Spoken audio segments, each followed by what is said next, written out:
करना था minerals. Minerals के बारे में बताया था कि मिनरल्स जो होता है इनऑर्गेनिक कंपाउंड होता है जो कि माइनिंग से प्राप्त होता है, मतलब अर्थ से प्राप्त होता है।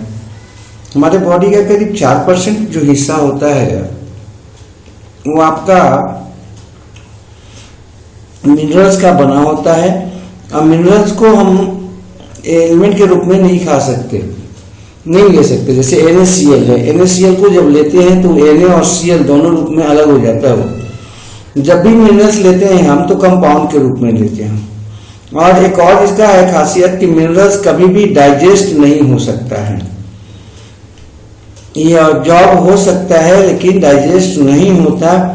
जिस रूप में हम लोग लेते हैं उसी रूप में ये क्या होता है, हमारे डाइजेस्टिव सिस्टम के द्वारा एब्जॉर्ब हो जाता है। इसमें मिनरल जो होता है वो आपका डेली रिक्वायरमेंट के आधार पर या आपके बॉडी में पाए जाने के आधार पर 2 भाग में बांटा जाता है। अगर 100 या उससे ज़्यादा हो रोज जो है ना उसका रिक्वायरमेंट, अगर mg में मिलीग्राम में 100 से ऊपर हो तब हम लोग उसको बोलते हैं बेसिक एलिमेंट या मैक्रो एलिमेंट या मैक्रो न्यूट्रिएंट्स। इसमें वैसे मिनरल्स को रखते हैं जो आपको रोज ज्यादा मात्रा में चाहिए। जब ज्यादा मात्रा में रोज चाहिए तो आपके बॉडी में भी ज्यादा मात्रा में होगा वो या रहेगा। इसमें हम लोग कम से कम जो है ना 7 तो जरूर ह्यूमन बीइंग में है। 2 इंपॉर्टेंट आपका बेसिक एलिमेंट्स है या मैक्रो न्यूट्रिएंट्स है, एक sodium, potassium, chlorine, calcium, magnesium, phosphorus और सल्फर। इसके बाद हम आगे बढ़ते तो दूसरा है ट्रेस एलिमेंट्स या माइक्रो एलिमेंट्स या माइक्रो न्यूट्रिएंट्स। वैसे न्यूट्रिएंट्स या वैसे मिनरल्स जो आपका कम मात्रा में आपको चाहिए, कुछ mg आपको चाहिए, मतलब 100 से काफी कम चाहिए उसको। ये आपका जो है ना करीब आपका 25 मिनरल्स इसमें है जो मनुष्य को औसतन चाहिए एक नॉर्मल लाइफ जीने के लिए। एक सामान्य मनुष्य अगर जीना चाहेगा तो उसको करीब 25 मिनरल्स है जो रोज चाहिए, कम मात्रा में, काफी कम मात्रा में चाहिए। कुछ mg से काम चल जाएगा। और इसमें से कुछ प्रमुख को हम लोग देख लेते हैं। पहला जो बेसिक है एलिमेंट्स उसको शुरू करें तो बेसिक एलिमेंट्स में देखो एक टेबल बनाए हैं, टेबल को देख लेना है। इसी टेबल के आधार पर हमारा पूरा का पूरा एक क्लास खत्म हो जाएगा। टेबल में जो पहला कॉलम है वो है आपका नेम, दूसरा है RDA। ठीक है, RDA का मतलब है कि रोज कितना चाहिए। मैं आपको पहले भी बताए थे, पीछे भी जब विटामिन पढ़ा रहे थे तो रिकमेंडेड आपको बताए थे अमाउंट, रोज कितना उसको चाहिए। तो ये दूसरा है आपका अगला कॉलम है उसका है डाइटरी सोर्स, कहाँ से मिलेगा, कौन सा भोजन करेंगे या किस फूड में हमको ये मिल जाएगा। डिस्ट्रीब्यूशन आपके बॉडी में ये कहाँ पर पाया जाता है, किस ऑर्गन्स पे ज्यादा होता है या किस रीजन में ज्यादा होता है। और चौथा जो है इसका कॉलम या 5वां वो फंक्शंस है, आपके बॉडी में उस एलिमेंट का क्या काम है। उसके बाद नेक्स्ट है डिफिशियंसी, उसके कमी से हमको क्या हो सकता है और क्या होता है, और अगर हम ज्यादा ले लें तो हमको क्या समस्या होगा। ये आपका करीब जो है ना 7 जो है सो कॉलम है। 7 कॉलम को देख लेंगे तो सबका पढ़ाई जो है ना पूरा हो जाएगा। पहला है Na सोडियम, रोज आपको 2500 mg चाहिए। आप ग्राम निकाल सकते हो आराम से। 2500 mg जो है ना रोज चाहिए आपको। और डाइटरी सोर्स में मिलेगा कहाँ कहाँ हमको, टेबल साल्ट जो लेते हैं उसमें मिल जाएगा, पिकल्स में मिल जाएगा हमको, बटर में मिलेगा और मेनी अदर फूड्स जो भी है उसमें मिल जाएगा। इसलिए कहा जाता है कि जो मक्खन खाते हैं हम, तो मक्खन में इतना Na होता है, NaCl होता है कि उसको बाहर से जो है ना नमक नहीं लेना चाहिए। लेकिन चूंकि हम लोग स्वाद के अनुसार खाते हैं इसलिए बाहर से भी मक्खन में क्या करते हैं हम लोग नमक मिला लेते हैं। प्लस जो भी आपके ग्रीन वेजिटेबल्स हैं या भोजन के कंपोनेंट्स हैं, उन सब में इतना साल्ट होता है कि उनको बाहर से साल्ट न लेना पड़े। ब्लड प्रेशर जिनको हो जाता है उसका एक सबसे बड़ा रीजन माना यह जा रहा है कि पिकल्स का उपयोग हम लोग बढ़ाए हैं, और पिकल्स में जो है ना सोडियम का मात्रा काफी ज्यादा होता है, तो जिससे क्या हो रहा है कि ब्लड प्रेशर बढ़ता जा रहा है। नेक्स्ट डिस्ट्रीब्यूशन, ये रहता कहाँ है? ये आपके मुख्यतः ईसीएफ में रहता है। ईसीएफ का मतलब होता है एक्स्ट्रा सेलुलर फ्लूइड, मतलब सेल के बाहर जो भी फ्लूइड है उसमें ये मुख्यतः पाया जाता है, और ब्लड प्लाज्मा में भी होता है। इसका फंक्शन क्या है? फंक्शन है एसिड बेस बैलेंस। आपके बॉडी में एसिड बेस जो बैलेंस होता है वो मतलब कि बॉडी जो है ना वो आपका न्यूट्रलाइज्ड है, उसके लिए Na जो है ना बहुत इंपॉर्टेंट है उसमें। इसका ये ऑस्मोटिक बैलेंस भी करता है। ऑस्मोटिक बैलेंस है, समझते होंगे कि वाटर को जो है ना अंदर पकड़ के रखता है, बॉडी से बाहर निकलने नहीं देता। नहीं तो क्या होगा, जहां तक से ब्लड वेसल से जो है ना वो वाटर का जो है ना वाटर निकलना शुरू हो जाएगा और आपका ऑस्मोटिक बैलेंस गड़बड़ा जाएगा। आपके बॉडी में वाटर की मात्रा को और मिनरल्स की मात्रा को बनाए रखने में ये सोडियम का बहुत बड़ा हाथ है। मसल कॉन्ट्रैक्शन में मदद करता है, इमल्सिफिकेशन ऑफ फैट में मदद करता है। इमल्सिफिकेशन पढ़े थे हम लोग। Formation and conduction of nerve impulse में कैसे करता है, ये सब पढ़ना है, आगे देखेंगे भी। मसल कॉन्ट्रैक्शन में क्या रोल है इसका, कैसे काम करता है, नर्व इंपल्स को बनाने और ले जाने में इसका क्या रोल है, तो सब हम लोग को है पढ़ना। अपने अपने पार्टिकुलर चैप्टर्स में या जगह पर इसका देख लेंगे। अगला है डिफिशियंसी। डिफिशियंसी से क्या होगा, चूंकि ये मसल कॉन्ट्रैक्शन में मदद करता है तो इसकी कमी से क्या होता है, मसल क्रैम्प होता है। इसलिए आप देखिएगा जो खिलाड़ी होते हैं, जो खेलते हैं, वो समय समय पर जो है ना मिनरल आपका लेते रहते हैं लिक्विड के फॉर्म में, नहीं तो उनका वो जो है ना अकड़ आ जाता है, बॉडी में ऐंठन आ जाता है। तो मसल क्रैम्प जो है उसको ये आपका बचाने में मदद करता है, मसल क्रैम्प को बचाने में मदद करता है, उसको रोकता है। और अगर कमी हो जाए तो मसल क्रैम्प होगा। रिड्यूस्ड एपेटाइट, भोजन आपका कम मतलब खाने का मन करेगा, भूख कम लगेगा। इसलिए देखना गांव वगैरह में क्या करते हैं, समय समय पर लोग जानवर जो होता है, गाय है या बैल वगैरह है, उसके जीभ पर जो है थोड़ा नमक को रगड़ देते हैं। वो आपका 10 दिन 15 दिन पे क्या करते हैं, नमक को लेकर उसके जीभ पर रगड़ा जाता है, ताकि क्या हो, और लोग बोलते हैं उससे भोजन खूब उठाने लगता है, खाने लगता है। तो इसलिए जानवरों को भी जो है ना वो पर्याप्त मात्रा में नमक देना चाहिए, क्योंकि उसके जो भूसा होता है वो पानी वगैरह में धुला जाने से उसमें आपका कई बार नमक की कमी हो जाती है, मिनरल सोडियम की कमी हो जाती है। अगला है, अगर ज्यादा लेंगे तो इससे क्या होगा, ब्लड प्रेशर बढ़ जाएगा, अभी बताए थे पीछे। नेक्स्ट उसी तरह से पोटेशियम है, पोटेशियम का भी सेम टू सेम मात्रा आपको चाहिए। सोडियम पोटेशियम बहुत इंपॉर्टेंट है बैलेंस रखने में, आपका काम भी दोनों का करीब करीब सेम है।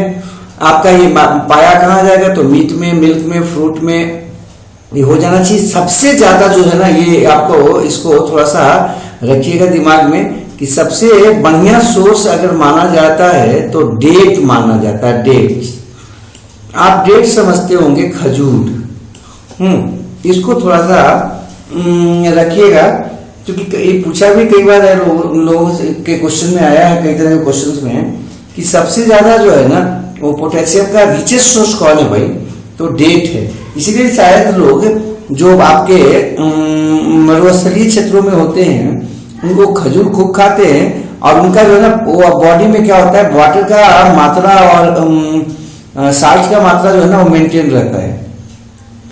पोटैटो में भी काफी मात्रा में ये पाया जाता है। इसका ये जो है ना प्रिंसिपल केटायन है आपके सेल के अंदर का, सेल का जो साइटोप्लाज्म वगैरह होता है उसमें ये सबसे ज्यादा मात्रा में पाया जाने वाला आपका केटायन है, और ये करीब करीब आपका 97% पाया जाता है उसमें। नेक्स्ट बात अगर हम करें तो इसका काम भी करीब करीब सेम है, जो उसका किसका था, सोडियम का था।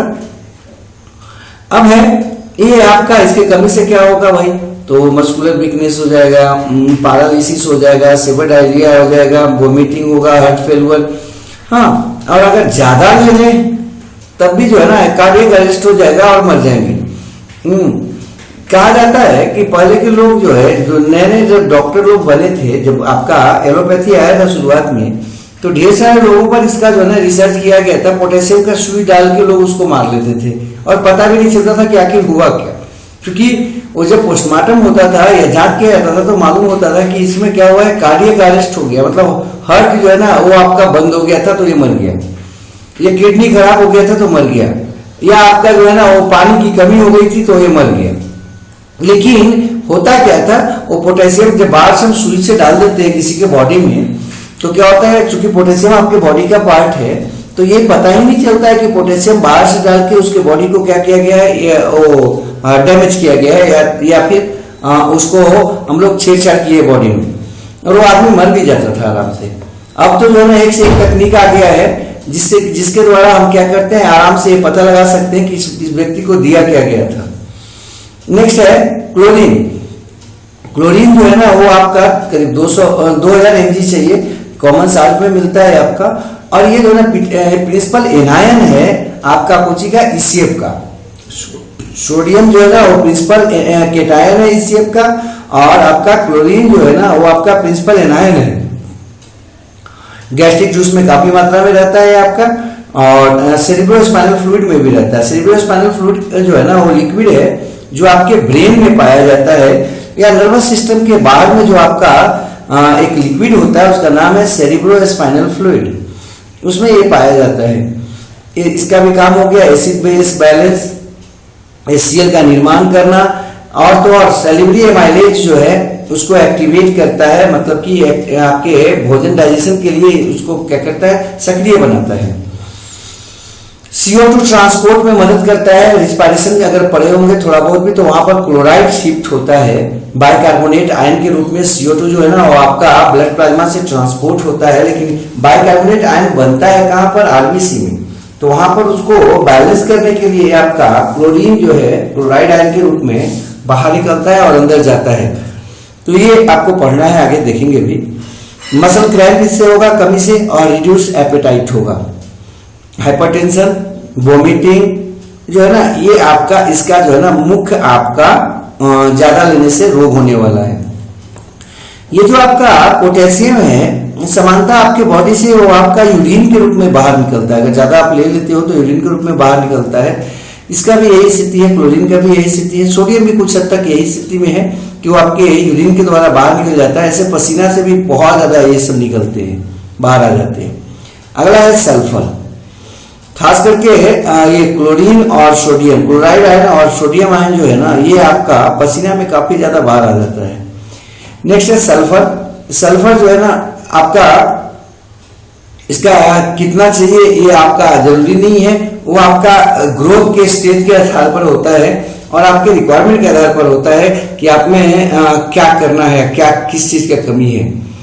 मीट में से मिलता है, ये एग से मिलता है, मिल्क से, लेग्यूम है, सल्फर कंटेनिंग अमीनो एसिड्स हैं, उन सब से मिलता है। ये आपके बॉडी में कार्टिलेज बनाने के लिए बहुत जो है ना बहुत आवश्यक है। कार्टिलेज में आपका जो है ना मैट्रिक्स बनाने में मदद करता है। टेंडन है, हिपैरिन है, इंसुलिन, थायमिन है, या आपके जो स्किन के एपिडर्मल जो स्ट्रक्चर हैं जैसे हेयर है, आपका नेल है या एपिडर्मिस है, वो सब जो है ना वो सब के मेंटेनेंस के लिए या उसको बनाए रखने के लिए सल्फर आवश्यक है। और इसीलिए आप जलाते होंगे शायद, नाखून को जलाओ या बाल को जलाओ या चमड़ा कहीं से कपड़ा है उसको जला के देखो तो सबका एक ही तरह का स्मेल आता है। सल्फर उसमें होता है काफी मात्रा में। फिर इसका फंक्शन आपको बताइए थी कि ये कार्टिलेज बनाने में सहायक होता है, टेंडन बनाने में सहायक होता है। इंसुलिन, थायमिन, बायोटिन ये सब जो है ना ये आपका बनाने में मददगार होते हैं। इसके डिफिशियंसी से क्या होगा, तो अमीनो एसिड जो है ना वो आपका उसकी कमी हो जाएगी, क्योंकि कुछ अमीनो एसिड में सल्फर पाया जाता है। अगर अमीनो एसिड की कमी हो जाएगी तो आपका बॉडी का ग्रोथ नहीं होगा, बाकी सारे जो है ना कार्टिलेज वगैरह का भी निर्माण नहीं होगा ठीक से। इसका अगर ज्यादा लेंगे तो क्या हो जाता है, ये जाके आपकी ग्रोथ को रोकता है। और अगर बहुत ज्यादा लेते हैं तो आपका उसका आपको क्या होगा, आप छोटे रह जाएंगे, आपका बॉडी का पूरा विकास नहीं होगा। इवन ये आपका अगर ज्यादा मात्रा में आपकी बॉडी के अंदर जब जाता है तो ये आपका यूरिन के रूप में बाहर निकल जाता है। अगला है कैल्शियम। कैल्शियम के बारे में एक बात दिमाग में रखना, कैल्शियम जो है ना बहुत आवश्यक भी है और बहुत खराब भी है। अगर आप कैल्शियम को ज्यादा लेते हैं तो कई रोग इससे हो सकते हैं, जैसे आपका किडनी स्टोन हो सकता है, जैसे आपका जो है ना आपके बॉडी में जहां तहां जो है ना वो आपके गांठ बन सकते हैं। लेकिन ये जो है ना आवश्यक भी बहुत ज्यादा है। अगर कम हो तो आपका बोन कमजोर हो जाएगा, आपके बॉडी का जो है ना क्या बोलते ढेर सारे काम है, जैसे मसल कॉन्ट्रैक्शन है, नर्व इंपल्स है, ब्लड क्लॉटिंग है, ये सब आपको ये प्रभावित हो जाएगा इससे। तो आवश्यक भी है और ज्यादा लेना भी नहीं है। तो कोशिश यही करना चाहिए कि बाहर से हम लोग कोई टैबलेट कैल्शियम का ना खाएं, जैसे कैल्शियम सैंडोज वगैरह के रूप में हम लोग टैबलेट खाते हैं।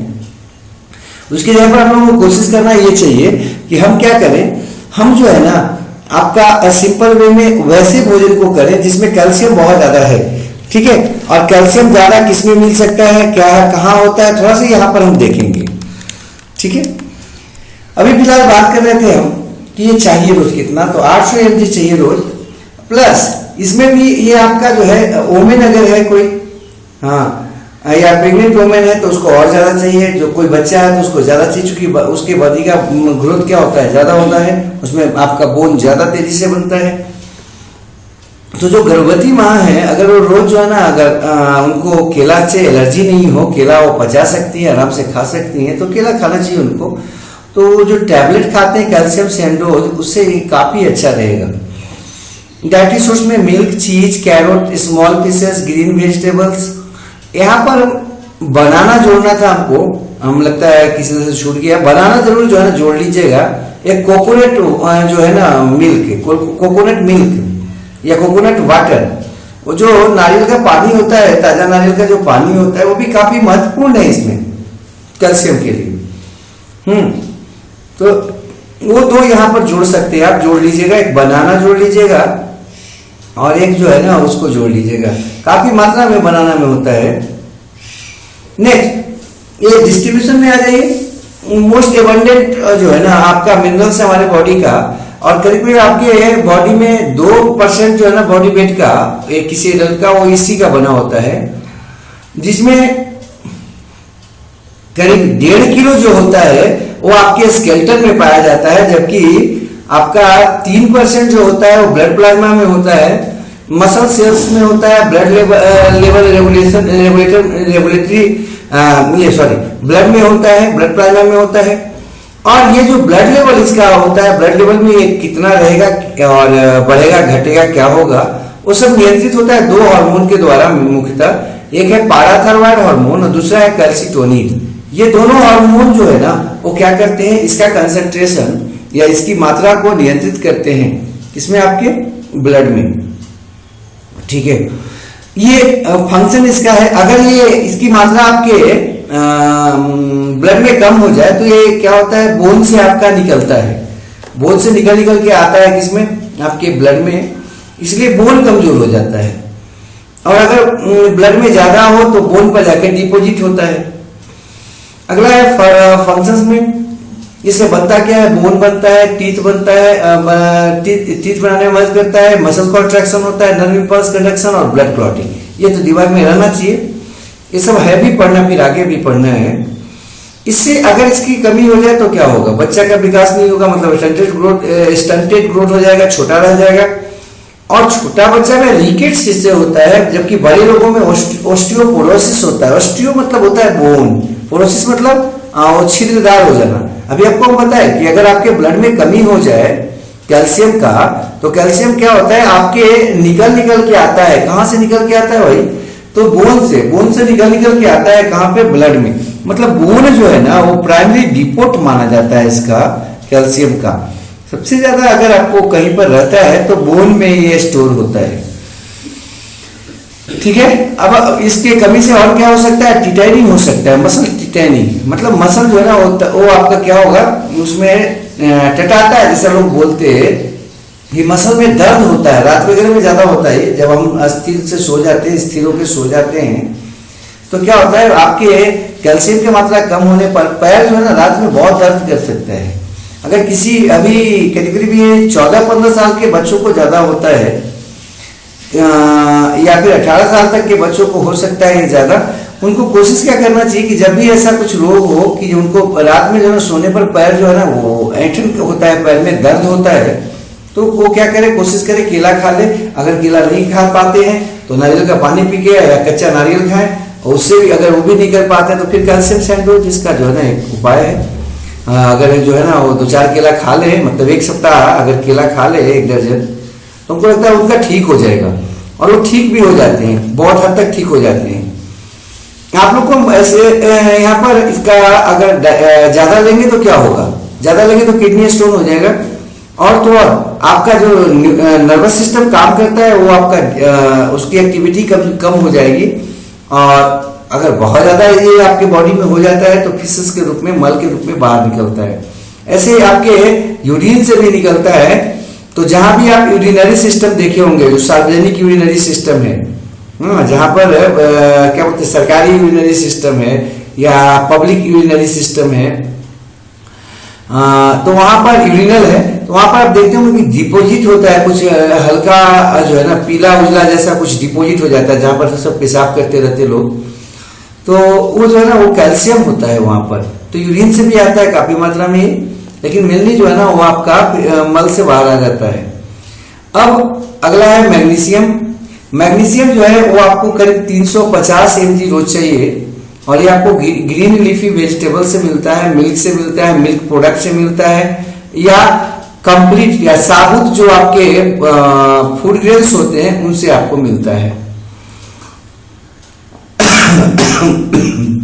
मैग्नीशियम जो है वो आपका 70% करीब कैल्शियम के साथ और फास्फोरस के साथ ही रहता है, जहां पर कैल्शियम फास्फोरस है उसके साथ ये जुड़ा रहता है। बाकी 30% जो होता है आपके बॉडी फ्लूइड में या सॉफ्ट जो टिश्यू है जैसे मसल्स वगैरह उस सब में घूमते रहता है। अगला है ये करता क्या है, एक्टिवेशन ऑफ एंजाइम्स करता है, प्रोटीन सिंथेसिस, मसल कॉन्ट्रैक्शन में मदद करता है, स्टेबिलिटी ऑफ सेल ऑर्गेनल्स में मदद करता है, और एटीपी जब टूटता है एडीपी के रूप में तो वहां पे भी जो है ना मैग्नीशियम की आवश्यकता होती है। इसके कमी से क्या हो सकता है, नर्वसनेस हो सकता है, सामने वाला जो है ना वो थोड़ा बेचैनी महसूस कर सकता है, वीकनेस कमजोरी महसूस होता है, इरेगुलर हार्ट बीट हो जाता है, बढ़ना घटना, टिटेनी हो सकता है, ठीक है, और रिटार्डेड ग्रोथ हो सकता है। ये सब में यहाँ पर जो है ये अधिकांश जो आपका बेसिक एलिमेंट्स पढ़ रहे थे, ये सब में आप जो है ना वो कोकोनट ऑयल जोड़ सकते हैं। कोकोनट ऑयल जो है ना, कोकोनट ऑयल बोल रहे हैं, coconut milk, sorry, coconut milk को आराम से जोड़ सकते हैं। कच्चा जो है नारियल का पानी जो होता है काफी फायदेमंद है इस समय। तो आपके जो मिनरल्स हैं उनके कमी को पूरा करने में काफी हद तक सहायक है। और इसलिए देखिएगा जहां भी हम लोग नारियल लगाते हैं या नारियल की खेती होती है वहां पर उसमें जो है ना वो आपका साल्ट डाला जाता है बाहर से, और नहीं तो ये समुद्री किनारों में ज्यादा होता है, क्योंकि समुद्र का जो पानी होता है वहां पर साल्ट की मात्रा काफी ज्यादा होता है। तो इसमें जो है ना आपका मिनरल्स और साल्ट काफी मात्रा में होता है।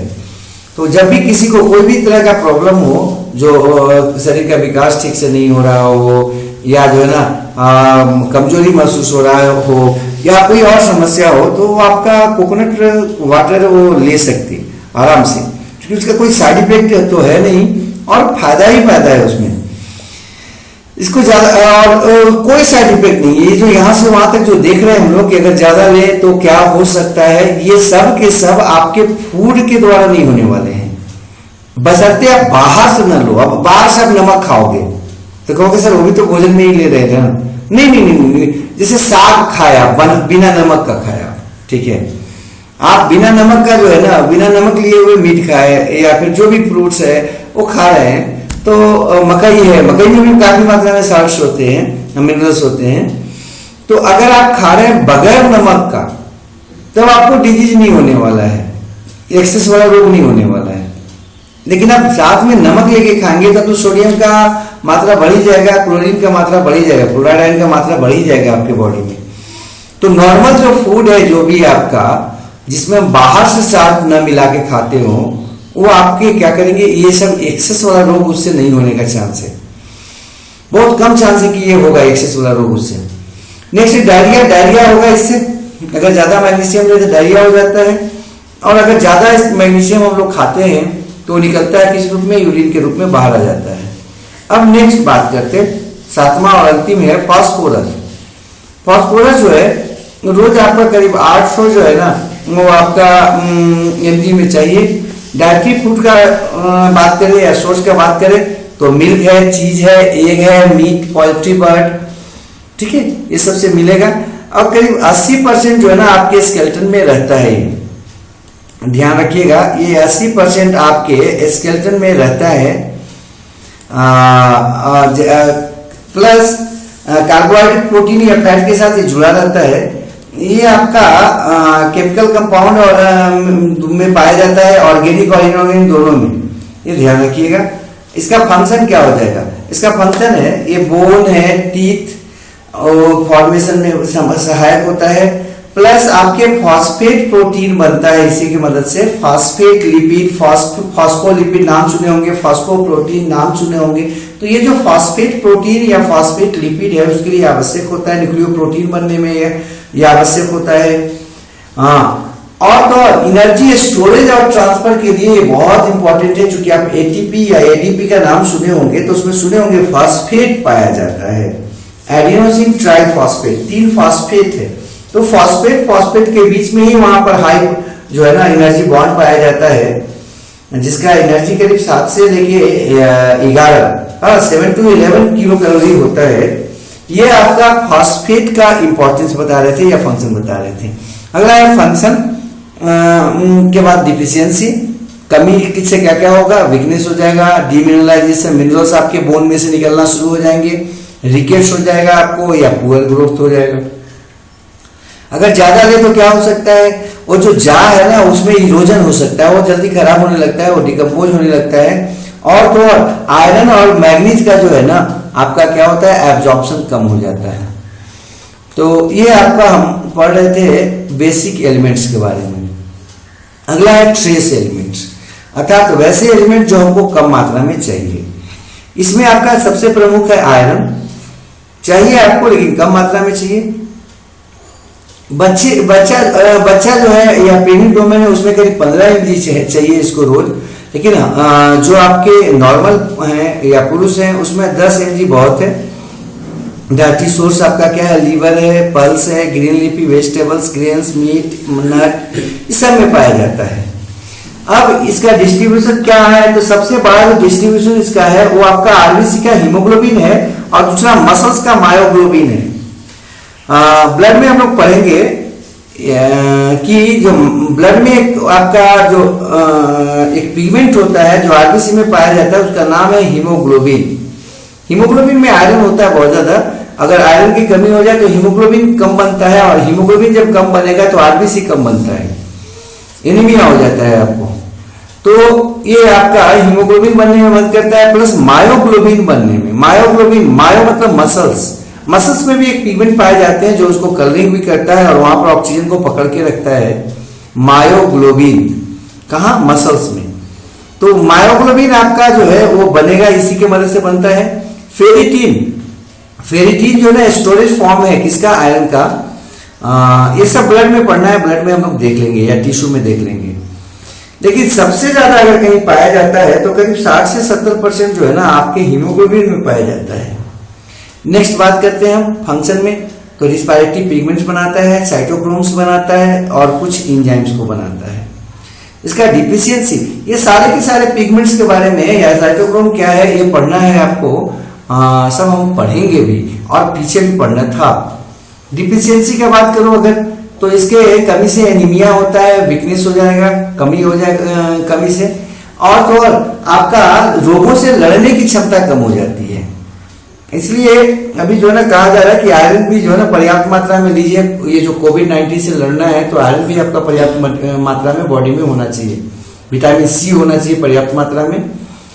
अगर आप ज्यादा लेंगे तो क्या होगा, लीवर आपका डैमेज होगा सबसे पहले इससे, ठीक है। आपका हार्ट, पैनक्रियाज जो है ना वो आपका हो जाता है डैमेज, और तो और हाँ ये आपको डायबिटीज कॉमनली इससे हो जाता है अगर ज्यादा खाते हैं आप, तो गोली के रूप में खाते हैं तो। नेक्स्ट है जिंक। जिंक जो है ना वो भी 15 mg चाहिए, करीब बराबर ही है आयरन के अगर बात करें तो। लेकिन नॉर्मल रूप में आयरन हम लोग को कम लेना चाहिए। डाइटरी सोर्स जो है वो आपका क्या है, बीफ है, चीज है, बीफ समझते होंगे, मांस है एक तरह का, एग है, लीवर, नट है। अब ये सबसे इसका हाईएस्ट कंसंट्रेशन जो है ना आपके बॉडी में कहाँ पाया जाता है, पैनक्रियाज में पाया जाता है, जो ये इंसुलिन के साथ जुड़ा रहता है। और ये क्या करता है, वहां कुछ एक और एंजाइम है आपका बहुत महत्वपूर्ण, कार्बोनिक अनहाइड्रेज। कार्बोनिक अनहाइड्रेज जो है ना वो आपका बाइकार्बोनेट आयन बनने में मदद करता है। आपको CO2 जो आपका ढोया जाता है बॉडी में, उसमें सहायक होता है ये, तो है पढ़ना रिस्पायरेशन के लिए। प्लस इससे डिहाइड्रोजिनेज एंजाइम भी बनता है लीवर में, ब्रेन में, किडनी में जो है ना, ये आपका मदद करता है, डिस्ट्रीब्यूटेड होता है फंक्शनिंग में, नॉर्मल फंक्शनिंग में उसको में मदद करता है। अगला जो बात कर रहे हैं हम इसका फंक्शन के बारे में बात करें तो जो भी आपका इसका फंक्शन है वो क्या है भाई, मुख्यतः एंजाइम बनाने में सहायक होता है, जैसे कार्बोनिक अनहाइड्रेज है और इंसुलिन हार्मोन जो है सो, ये सब जो है ना इससे बनने में इससे बनता है। अब इसके कमी से क्या हो सकता है, तो कमी अगर होगा तो ये दोनों एंजाइम नहीं बनेंगे, हार्मोन नहीं बनेगा। अगर ये दोनों हार्मोन नहीं बनेगा, कुछ एंजाइम नहीं बनेगा, कौन हार्मोन, इंसुलिन हार्मोन, और एक एंजाइम है जिसका नाम है कार्बोनिक अनहाइड्रेज, ये दोनों प्रमुख है इसका, जो जिसमें जिंक चाहिए। इनके कमी से क्या हो जाएगा, ग्रोथ कम हो जाएगा, सेक्सुअल डेवलपमेंट कम होगा, एट्रोपी हो जाएगा। एट्रोपी का मतलब होता है डिस्ट्रक्ट होना, हाँ, टूट जाना। थाइमस सेल आपका जल्दी टूट जाएगा और आपका जो सेल मेडिएटेड इम्यूनिटी है वो कमजोर हो जाएगा। आपको जो है ना टेस्ट और स्मेल में समस्या बनने लगेगी। अगर आप कम लेते हैं इसको तो जिंक की कमी हो जाएगी, तो आपको सुगंध और स्मेल जो है ना उसमें समस्या आपको उत्पन्न हो जाएगा। नेक्स्ट बात करते हैं हम, अगर इसको ज्यादा लें तो क्या हो जाएगा। अगर आप जो है ना ज्यादा लेते हैं तो इसमें आपको फीवर हो सकता है, नौसिया हो सकता है, जी मिचला सकता है, आपको वोमिटिंग हो सकता है, और तो और डायरिया हो सकता है। प्लस आपको चलने में, आपको वॉकिंग में आपको दिक्कत हो सकता है, डिफिशियंसी, वो जो आप चलते हो ना उसमें डिफिकल्टी हो जाएगा। और आपको इसके साथ एक और चीज है, आपका जो आवाज है ना वो आपका आवाज जो है सो भराया हुआ जैसा हो जाएगा, स्लर्ड स्पीच है, यहाँ पर आवाज जो है साफ नहीं होगा। प्लस अगर आपका बॉडी का बात करें तो आपका बॉडी जो है ना उसमें थोड़ा ट्रिमर होगा, मतलब वो हिलेगा, आप अनकंट्रोल हिलेगा, मतलब इनवॉलंटरी आपका उसमें क्या होगा, वो हिलने लगेगा। फेशियल एक्सप्रेशन जो आपका है, चेहरा जो है ना उस पर मास्क जैसा लगेगा कि चेहरा पर कुछ मास्क है, आपका चेहरा जो है ना वो ढका हुआ जैसा महसूस होगा। आपका चेहरा जो है ना वो आपका नॉर्मल नहीं रहेगा, मास्क जैसा चेहरा पर नजर आएगा। ये अगर ज्यादा लेते हैं हम लोग तो सामान्यतः फीसेस में आपका निकलता भी है। कॉपर का बात कर रहे हैं, ये आपका 2 mg चाहिए करीब, मीट में मिल जाएगा आपको, ड्रिंकिंग पानी वगैरह से जो पीते हैं उसमें मिल जाएगा, पीनट में मिलेगा, beef, shellfish, whole grains में मिल जाएगा। सारे टिश्यू में पाया जाता है, लेकिन सबसे ज्यादा ये लीवर में, ब्रेन में और किडनी में पाया जाता है।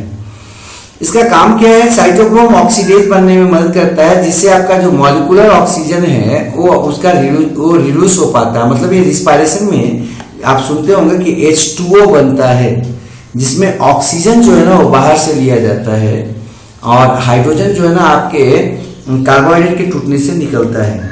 तो ये जो आपका ऑक्सीडेशन होता है आपके माइटोकॉन्ड्रिया में, तो उसमें आपको ये बहुत सहायक होता है ऑक्सीजन को क्या करने में, कन्वर्ट करने में, मतलब कि हाइड्रोजन को ऑक्सीजन पर भेजने में। प्लस हीमोग्लोबिन सिंथेसिस में मदद करता है। नेक्स्ट है, इसके अगर ज्यादा ले रहे तो या कम ले रहे तो क्या होगा, तो कम लेंगे तो जो है ना सामान्यतः एडल्ट में कोई रोग इसमें से नजर नहीं आता, लेकिन बच्चों में देखा जाता है कि इसके कमी से एनीमिया हो जाता है। इससे अगर ज्यादा ले तो क्या होगा, विल्सन डिजीज हो जाता है। विल्सन डिजीज की खासियत क्या है कि आपका ब्रेन है, लीवर है, कॉर्निया है या दूसरे जो टिश्यू है वहां पर कॉपर काफी मात्रा में पाए जाते हैं और आपको वो जो है ना वो आपको पता लगेगा, उनका फंक्शन जो है गड़बड़ा जाता है। तो ये कॉपर हो गया। कॉपर के बाद अगला है मैग्नीज। मैग्नीज भी जो है ना आपका 5 mg चाहिए, और ये आपको सीरल से टी से मिल जाएगा। ये अर्थात आपके वजन, ये जो अधिकांश भोजन है ना उसमें ये पाया जाता है। ये liver, kidney, spleen, blood plasma और माइटोकॉन्ड्रिया में मुख्यतः जो है ना ये आपका पाया जाता है, डिस्ट्रीब्यूटेड होता है बॉडी में। फंक्शन क्या है इसका? तो ये जो है ना कुछ एंजाइम्स बनाने में मदद करता है, जैसे आर्जिनेज, फॉस्फेटेज है, पेप्टिनेज है, और इन दोनों का काम जो है ना ये क्या करते हैं, फैट सिंथेसिस में मदद करते हैं। डिफिशियंसी अगर हो तो मनुष्य में कोई रोग तो नजर नहीं आता, लेकिन अगर ज्यादा ले लें तो नर्वस सिस्टम जो है ना उसके कुछ रोग नजर आते हैं। और अगर आप ज्यादा लेते हो तो निकलता है किस रूप में? ये मुख्यतः जो है ना फिश के रूप में निकल जाता है। अगला है आयोडीन। आयोडीन काफी कम मात्रा में चाहिए। कुछ लोगों का तो ये कहना है कि रोज अगर बात करें तो सुई के नोक के बराबर चाहिए, ऐसा कुछ बोलते हैं। ये आपका डाइटरी सोर्स में मिल जाता है, ड्रिंकिंग वाटर में, लेकिन पहाड़ी क्षेत्रों में या मैदानी क्षेत्रों में कम पाया जाता है, क्योंकि मैरीन जो है ना मैरीन जो ऑर्गेनिज्म होते हैं जैसे आपका अलगी वगैरह है, वो इसको बनाने के लिए जरूरी सहायक होता है। तो मैरीन फिशेस जो है इसके बहुत बढ़िया आपके सोर्स है आयोडीन के, या वो जो साल्ट है जो आपका मैरीन है सो। और ऐसे नॉर्मल साल्ट में इसको हम लोग अब तो आयोडीन मिला भी रहे हैं।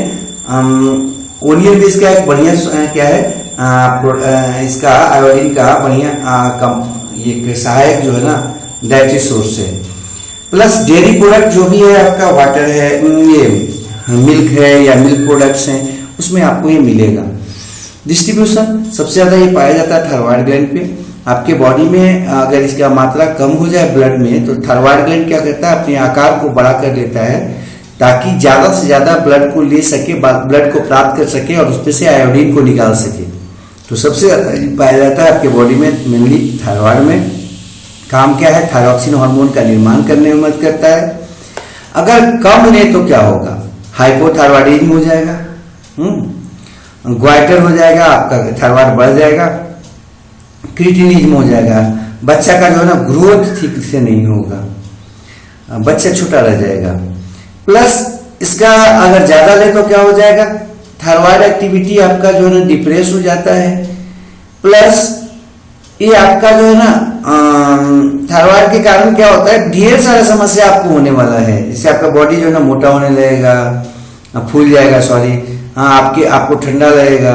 तो थायराइड की जो अभी समस्या हो रहा है, तो लोगों का कहना है शायद वो जो नमक हम लोग खा रहे हैं, आयोडाइड नमक, शायद उससे भी समस्या हो सकता है, ज्यादा लेने से समस्या हो जा रहा है। अगला है फ्लोरीन का बात करते हैं। फ्लोरीन जो है ना वो आपका 2 mg चाहिए। वो मिलता कहाँ से, ड्रिंकिंग वाटर से, सी फूड से और टी से। ये देख लीजिएगा आयोडीन और फ्लोरीन जो है ना वो मुख्यतः समुद्री ओरिजिन से ज्यादा मिलता है। सी जो आपका ओरिजिन वाले हैं फूड उनमें ज्यादा मिलेगा। इसमें ये भी आपका फ्लोरीन में जो है ना आपका वो मैदानी जो क्षेत्र है उसमें कम पाया जाता है। तो मैदानी क्षेत्रों में जो लोग रहते हैं उनको थोड़ा दिक्कत होता है, इसका कमी हो जाता है, लेकिन चाय में मिलता है। डिस्ट्रीब्यूशन का बात करें तो बोन और टीथ में पाया जाता है। इसका काम क्या है, बोन और टीथ को क्या करना, मेंटेन कर लेना। प्लस अगर ये कम ले तो क्या हो जाएगा, आपका दांत जो है ना वो आपका टूटेगा, गिर जाएगा, रिप्रोडक्टिव फेलियर हो जाएगा। इसको ज्यादा लेने से भी क्या समस्या है कि बोन आपका जो है ना वो आपका डिफेक्टिव हो जाएगा, बोन ठीक से नहीं बनता है और आपका मॉटलिंग होगा टीथ में। मॉटलिंग लिखे है, मॉटलिंग समझना यार, ये जो है ना आपका पैचेज बन जाता है टीथ पे, काला काला हो जाएगा, इवन वो डिके होके गिरना शुरू हो जाएगा। तो आपका मॉटलिंग हो जाएगा, टीथ जो है ना वो आपका कैसा हो जाएगा, ब्लैकिश हो जाएगा या डिजेनरेट होने लगेगा फ्लोरीन के ज्यादा लेने से। तो हम लोग को फ्लोरीन जो है ना वो फ्लोराइड इसलिए मना भी किया गया है कि फ्लोराइड जो है ना टूथपेस्ट ज्यादा यूज नहीं करना चाहिए। अगला है कोबाल्ट। कोबाल्ट जो है मिल्क, लीवर, फिश और मीट में पाया जाता है। इसका ये काम क्या करता है, कोबाल्ट में भी आपका विटामिन B12 के साथ जुड़ा रहता है और ये उसके निर्माण में सहायक होता है। प्लस ये आपके बोन मैरो में काफी मात्रा में पाया जाता है और ब्लड के फॉर्मेशन में मदद करता है, आरबीसी के फॉर्मेशन में, नॉर्मल डेवलपमेंट में मदद करता है। तो उसका फंक्शन में भी वही बात लिखी है। तो डिस्ट्रीब्यूशन में क्या बोल रहे हैं कि मेनली जहां जहां विटामिन B12 होगा वहां पर ये ज्यादा पाया जाएगा, वहीं पर रहेगा ये, और बोन मैरो में ज्यादा रहेगा। नेक्स्ट, ये करता क्या है भाई? तो बताया भी, विटामिन B12 बनने में मदद करता है, बनाने में, इथ्रोपोएसिस में मदद करता है, मतलब आरबीसी के बनने में मदद करता है, आपका ब्लड बनने में मदद करता है। इसके कमी से कोई रोग देखा नहीं गया हम लोगों में, क्योंकि ये जो है ना समानता आपका बॉडी में पूरा हो जाता है। नेक्स्ट है, इसके अधिकता से कुछ रोग होते हैं, डर्मेटाइटिस, स्किन के प्रॉब्लम होगा, ठीक है, और आरबीसी जो है ना वो आपका खराब हो जाएगा, डैमेज हो जाएगा लीवर, कार्डियक फेलियर होगा, ग्वाइटर होगा, ये सब रोग जो है ना इसके अधिकता से हो सकते हैं, कोबाल्ट की अधिकता से हो सकते हैं। अब न्यूट्रिशनल रिक्वायरमेंट का बात करते हैं। ये तो आपका मिनरल्स था, न्यूट्रिशन था, थोड़ा सा इसको देख लीजिएगा सबको 2-3-4 बार, तो कुछ दिमाग में रहेगा। कुछ क्वेश्चन से आते ही हैं, प्लांट में भी और एनिमल में भी जो है ना इससे कुछ क्वेश्चन आते रहते हैं। अब हम बात करते हैं न्यूट्रिशनल रिक्वायरमेंट का। न्यूट्रिशनल रिक्वायरमेंट की अगर बात करें तो न्यूट्रिशनल रिक्वायरमेंट क्या है भाई? तो जो एनर्जी रिक्वायरमेंट होता है अलग अलग ऑर्गेनिज्म का, कोई भी आपका डिफरेंट बॉडी जो आपके एक्टिविटीज हैं, जैसे आप मूवमेंट करते हो, डाइजेशन करते हो, रिप्रोडक्शन करते हो, रिस्पायरेशन करते हो, एक्सक्रीशन करते हो, जो भी बॉडी का एक्टिविटी है, आप जो है ना रनिंग करते हो, फ्लाइंग करते हो, जो भी है एक्टिविटी, उसके लिए क्या चाहिए? एनर्जी चाहिए। और उसके अलावा और भी किसके लिए चाहिए? तो आप में जो ग्रोथ या मेंटेनेंस है, बायोसिंथेटिक जो एक्टिविटी है, उसके लिए भी चाहिए। इन सब के लिए एनर्जी रिक्वायरमेंट जो होता है ना वो पूरा होता है किसके मदद से? न्यूट्रिएंट्स की मदद से पूरा होता है। अतः न्यूट्रिशन जो रिक्वायरमेंट हम लोग ये जो पढ़ रहे हैं, इसको हम कह सकते हैं कि एनर्जी रिक्वायरमेंट। न्यूट्रिशनल रिक्वायरमेंट क्या है? तो न्यूट्रिशनल रिक्वायरमेंट के जैसे ही बोला जाएगा तो वहां पर मिनरल्स मेरे दिमाग में नहीं आना चाहिए। मिनरल्स वगैरह जो है ना वो आपको मदद कर रहे थे बॉडी को नॉर्मलाइज करने में, नॉर्मल बनाए रखने में। विटामिन जो है ना वो आपके बॉडी के नॉर्मल फंक्शनिंग में मदद कर रहे थे। लेकिन जैसे ही न्यूट्रिशनल रिक्वायरमेंट का बात हो तो आपके दिमाग में आ जाना चाहिए कि वैसे न्यूट्रिएंट्स का बात कर रहे हैं जो हमको एनर्जी देता है। तो एक्चुअली हम लोग न्यूट्रिशनल रिक्वायरमेंट का मतलब एनर्जी रिक्वायरमेंट समझ गए, ठीक है। अब इसमें हम आगे बढ़ते हैं। ये जो आपका एनर्जी रिक्वायरमेंट है उसको हम लोग कुछ मेटाबॉलिक रेट से समझते हैं, हाँ, और उसी पर वो निर्भर करता है। मेटाबॉलिक रेट क्या है?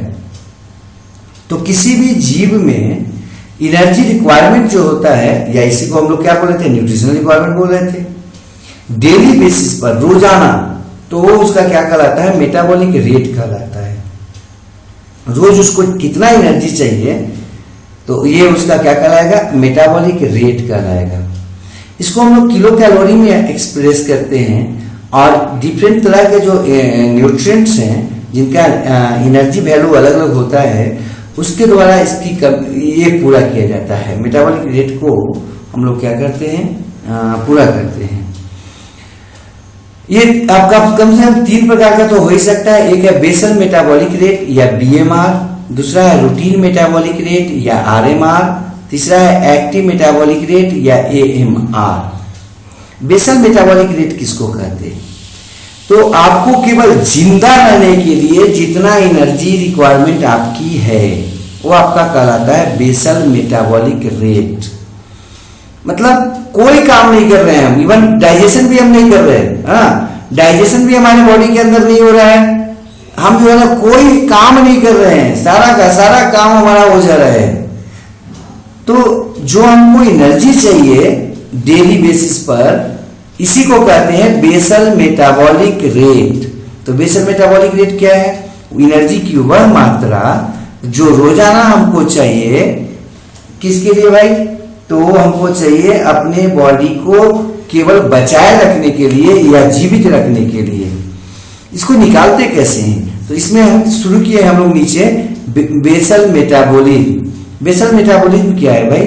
वैसी मेटाबॉलिक एक्टिविटी जो एडल्ट मैन के द्वारा वार्म क्लाइमेटिक कंडीशन में, मतलब गर्मी रहे, जब उसका शरीर कोई काम न कर रहा हो, इवन डाइजेशन भी न करे, तो ये उसका क्या कहलाता है, मेटाबॉलिक रेट जो होगा उसका वो कहलाएगा बेसल मेटाबॉलिक रेट। फिर से बोल रहे हैं, किसी एडल्ट मैन का शरीर वार्म क्लाइमेटिक कंडीशन में जब कोई काम न कर रहा हो, यहां तक कि डाइजेशन भी नहीं कर रहा हो, उस समय उसका जो मेटाबॉलिक रेट होता है या दिखाता है, वो उसका क्या कहलाता है, बेसल मेटाबॉलिज्म कहलाता है।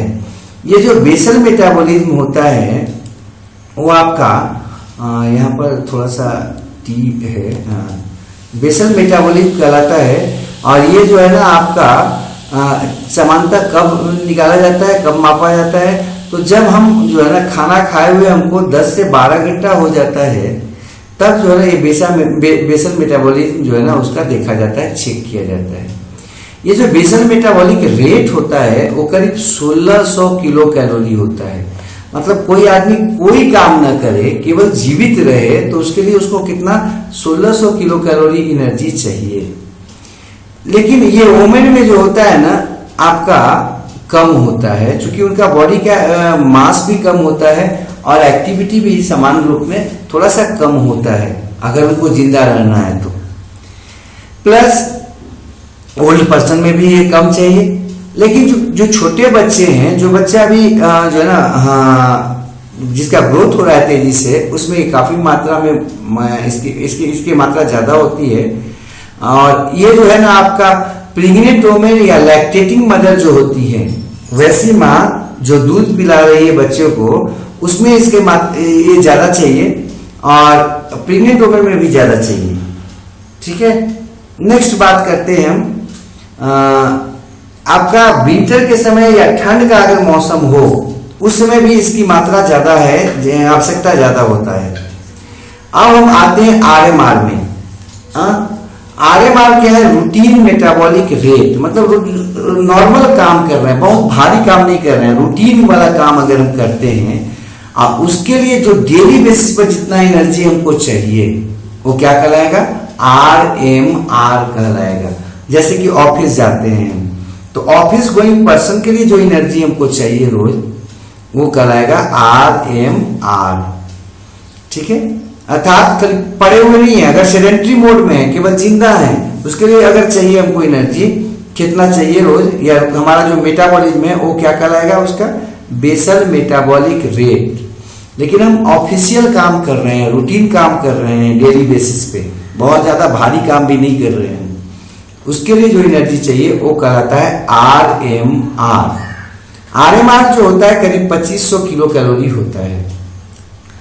एक सामान्य व्यक्ति को करीब 2000 किलो कैलोरी या 2000 से 2200 किलो कैलोरी ले, और वो आराम से वो घर में क्या कर सकता है, खाना खा सकता है, घूम फिर सकता है और फिर आराम से रह सकता है। मतलब काम ज्यादा नहीं करना पड़े अगर नहीं करता है वो तो। लेकिन अगर वो क्या करता है, थोड़ा बहुत काम करता है, जैसे ऑफिस जाता है या फिर जो है ना वो आपका क्या दुकान लगाता है, लेकिन बोलता नहीं, चुपचाप बैठा रहता है दुकान पे, तो 2500 किलो कैलोरी से उसका काम चल जाएगा। अगला है एएमआर। एएमआर क्या है, एक्टिव मेटाबॉलिक रेट। ये क्या है, एएमआर क्या है कि जब व्यक्ति कोई हार्ड काम करता है, खूब हार्ड फिजिकल वर्क करता है, जैसे लेबर है, कहीं पर लेबर का काम कर रहा है कोई, या पहाड़ पे चढ़ रहा है, या खिलाड़ी है कोई, स्पोर्ट पर्सन है, या एथलीट है, धावक है, वो सबको जो है ना ज्यादा एनर्जी चाहिए, और उसका जो मेटाबॉलिक रेट होता है वो कहलाता है एएमआर। इसमें जो एनर्जी रिक्वायरमेंट होता है करीब 6000 किलो कैलोरी तक होता है। इसीलिए देखना, जो भी आपका एथलीट्स होते हैं या पहलवान होते हैं या बॉक्सर होते हैं, काफी मात्रा में वो खाना खाते हैं, क्योंकि उनका एएमआर काफी ज्यादा रिक्वायरमेंट मांगता है एनर्जी का, न्यूट्रिशन का। अगला है एनर्जी वैल्यू ऑफ न्यूट्रिएंट्स। ये तो हुआ कि आपको चाहिए कितना। अब हम लोग पढ़ेंगे कि आखिर हमको मिलेगा कहां से। तो हम जो न्यूट्रिएंट्स लेंगे वो उसी से मिलेगा। तो कितना न्यूट्रिएंट्स रोज हमको खाना चाहिए।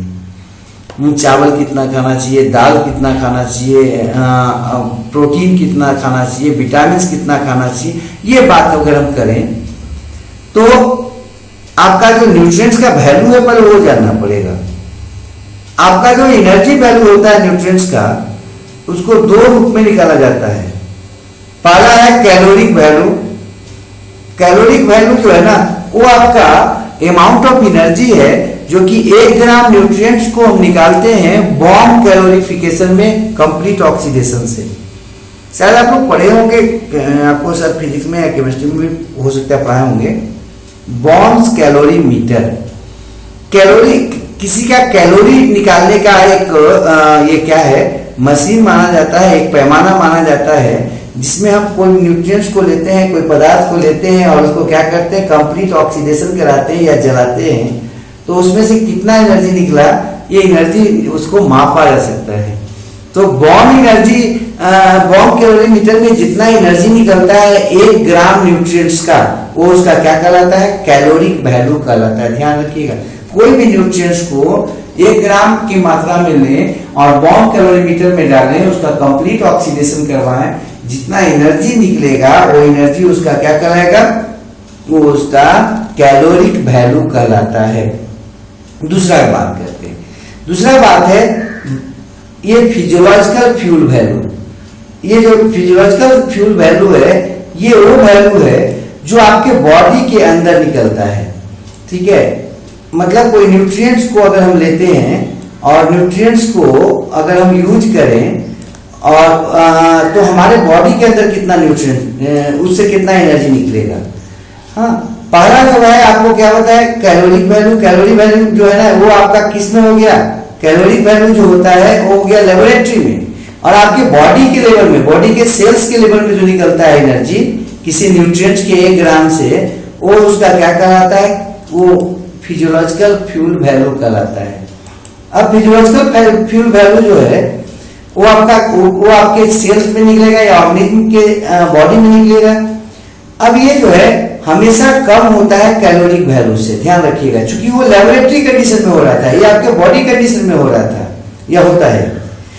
तो अलग अलग का जो है ना मात्रा अलग अलग होता है, देख लेते हैं हम लोग यहाँ पर। जैसे कार्बोहाइड्रेट, कार्बोहाइड्रेट का कैलोरिक वैल्यू 4.1 किलो कैलोरी होता है, लेकिन अगर फिजियोलॉजिकल फ्यूल वैल्यू देखें तो 4 किलो कैलोरी होता है। आपको जो है ना रोजाना कितना मिलेगा, अगर 1 ग्राम अगर आप कार्बोहाइड्रेट खाते हो तो 1 ग्राम कार्बोहाइड्रेट से बॉडी में 4 किलो कैलोरी क्या निकलता है, एनर्जी निकलता है या प्राप्त होता है। प्रोटीन का बात करें तो इसका कैलोरिक वैल्यू देखो 5.65 है, लेकिन अगर बॉडी का बात करें, बॉडी में कितना निकलता है, तो बॉडी में फिर वही घुमा फिरा के 4 किलो कैलोरी हो जाता है। फैट जो है वो आपका कैलोरिक वैल्यू में अगर आए तो 9.45 किलो कैलोरी होता है, जबकि बॉडी में 9 किलो कैलोरी होता है। ये जो है ना, ये आपका जो फैट का बता रहे हैं, उसका कारण क्या है, फैट का ज्यादा होने का, कैलोरिक वैल्यू जो है ना ज्यादा होने का कारण क्या है, तो इसका एक कारण है सबसे बड़ा कि फैट में ऑक्सीजन की मात्रा कम होता है। जब ऑक्सीजन का मात्रा कम होगा तो क्या होगा, वो उसका ऑक्सीडेशन करने में एनर्जी ज्यादा निकलेगा। तो ये फैट आपके बॉडी में सबसे ज्यादा जो है ना वो एनर्जी देता है ग्राम में अगर बात करें तो। अब रोज हमको कितना चाहिए, कार्बोहाइड्रेट, प्रोटीन और फैट्स। सबसे पहले हम कार्बोहाइड्रेट का बात करते हैं, तो कार्बोहाइड्रेट रोज आपको करीब 500 ग्राम चाहिए। ग्राम में है सब, ये ध्यान रखिएगा, रोज आपको 500 ग्राम आपको कार्बोहाइड्रेट चाहिए रोज। कार्बोहाइड्रेट कोई एडल्ट व्यक्ति है जो आपका मॉडरेट फिजिकल वर्क करता है उसके लिए तो 500 ग्राम है, लेकिन कोई आपका जो है ना काफी ज्यादा मेहनत करता है, हार्ड वर्क करता है, तब तो वो जो है ना 500 ग्राम से ऊपर मतलब 1 किलो तक जा सकता है। वो आप जो नॉर्मल काम करते हो वो आपका करीब 55 से 75% जो एनर्जी रिक्वायरमेंट होता है वो आपका कार्बोहाइड्रेट से ही पूरा होता है। आपके बॉडी का जो रोज एनर्जी रिक्वायरमेंट है, न्यूट्रिशनल रिक्वायरमेंट है, उसका 55 से 75% जो होता है ना वो कार्बोहाइड्रेट से पूरा होता है, और 85% कार्बोहाइड्रेट जो है ना वो आपका इजीली डाइजेस्टेबल होता है, जैसे स्टार्च है, डेक्स्ट्रीन है, और ये सब सीरियल से आपको प्राप्त होता है। जो भी आप लेते हैं भोजन, उसका करीब 75% आराम से आप पचा लेते हो कार्बोहाइड्रेट का। तो इसी हिसाब से हो जाएगा। 500 ग्राम अगर हमको चाहिए और हम चावल खा रहे हैं तो चावल खाएंगे तो आप वही हिसाब से खाएंगे। कितना खाएंगे? 75% तक आपका 55 से 75% तक उसमें से कार्बोहाइड्रेट निकल जाएगा आपके बॉडी में। तो इस हिसाब से आप खा सकते हो। ठीक है। नेक्स्ट जो बात कर रहे हैं हम, करीब ऐसे तो 85 लिखे है, लेकिन वो 70-75% तक आराम से आपका जो है ना निकल जाता है उसमें। क्योंकि हम लोग मेहनत कम करते हैं। जब मेहनत कम करते हैं तो क्या होता है, डाइजेशन का प्रोसेस भी जो है ना कम हो जाता है, डाइजेशन बढ़िया से नहीं हो पाता है। आप देखे होंगे अगर आप दौड़ रहे होंगे या खेल रहे होंगे या साइकिल चलाते होंगे खूब, तो उस दिन जो है भोजन खूब बढ़िया से पचता है। हाँ वो, लेकिन अगर नॉर्मल दिन का बात करें, आप बैठे हुए घर में रह रहे हैं चुपचाप, अभी लॉकडाउन है तो बंद है सब, तो उसमें भोजन थोड़ा कम पचता है, डाइजेशन उसका जो है ना कम हो जाता है। पर्सन जो हार्ट भी गड़बड़ करता है, लेबर वगैरह, उसको कार्बोहाइड्रेट क्या चाहिए? ज़्यादा चाहिए, तो चावल ज़्यादा खाएंगे, हाँ, और रोटी ज़्यादा खाएंगे। तो ये आपको बता रहे थे कार्बोहाइड्रेट कितना रोज चाहिए। कार्बोहाइड्रेट कितना चाहिए? 500 ग्राम चाहिए। अब 500 ग्राम जो है ना वो 80% निकाल लो, जितना खाते हो उसका 80% बच जाता है, तो आप निकाल सकते हो कितना रोज हमको चाहिए। नेक्स्ट बात करें हम प्रोटीन का, तो प्रोटीन रोज हमको 70 से 100 ग्राम चाहिए। और ये जो है ना, जो आपका जो विकास कर रहा है बच्चा, छोटा बच्चा है, या जो है ना और जो दूध पिलाने वाली माँ वगैरह है, या किसी को रोग है, तो उसमें ज्यादा क्या चाहिए। प्लस कोई पर्सन जो है ना अपने जो भी एनर्जी उसको चाहिए बॉडी में, उसका 15% एनर्जी जो है वो आपका प्रोटीन से प्राप्त करता है। ध्यान रखिएगा, वो 65 से 75% जो है ना वो कार्बोहाइड्रेट से, 55 से 75% तक वो कार्बोहाइड्रेट से प्राप्त करता है एनर्जी, और करीब 15% जो है ना एनर्जी रिक्वायरमेंट अपनी बॉडी का वो प्रोटीन से प्राप्त करता है। पीछे भी हम लोग देखे थे कि जो आपका लीवर था वो अमीनो एसिड को कन्वर्ट कर देता था किसमें? ग्लूकोज के रूप में। नेक्स्ट जो प्रोटीन होता है, प्रोटीन में आपका क्या क्या होता है? तो एनिमल प्रोटीन जरूर लेना चाहिए हमको। एनिमल प्रोटीन से में फायदा क्या होता है कि अमीनो एसिड की मात्रा ज्यादा होता है, एसेंशियल अमीनो एसिड की मात्रा ज्यादा होता है। एसेंशियल अमीनो एसिड उस अमीनो एसिड को कहते हैं जो आपके बॉडी में बनाया नहीं जा सकता है, बल्कि उसको बाहर से लेना पड़ता है।